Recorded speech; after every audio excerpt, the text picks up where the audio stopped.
And back here in the Live Center, where we continue to follow the latest coming out of Milwaukee ahead of the Republican National Convention. My reporting tonight has found that there is a message of unity being discussed in Milwaukee ahead of the RNC. Full on your screen is a quote from a Republican strategist I spoke with. He says there is a recognition that what happened is dangerously close to igniting something that no one wants to see happen. I'm told by a delegate that there is a reception happening tonight where they plan on firming up some messaging.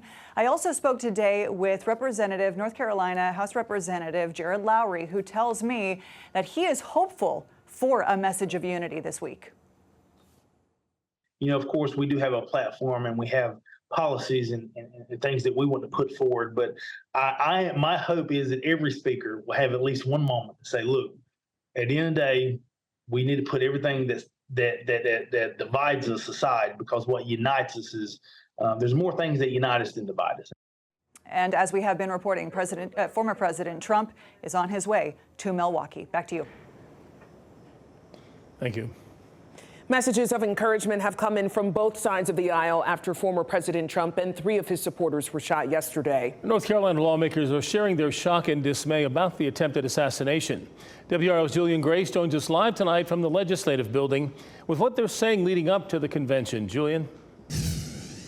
Well, Joe, some GOP lawmakers have already made that 900-mile commute to Milwaukee, Wisconsin, including Senator Jim Bergen from the 12th District. He sat down with us earlier today in a one-on-one Zoom call interview, and he had a lot to say. He shared his thoughts on the shooting and his concerns for the overall political climate. And during our interview, he also talked about the future of politics. Where do we go from here? I think we pray about it. I think there's been more prayers lifted up for politics and politicians in this country over the last 24 hours than probably any time in our history. Now, that interview with Senator Bergen lasted about 10 minutes, but he had plenty to say, including this. He believes the country will see a change in Donald Trump. What type of change is he talking about? I'll have that for you all new tonight at 10 and 11. Thank you, Julian. We also reached out to Democrats today. North Carolina Representative Marcia Mori, of Durham, says a major part of the problem is the tone and character of political discourse. This rhetoric of fighting and violence has got to stop. We have to be civil. We have to engage in good discussions and debates and never resort to violence. It's intolerable.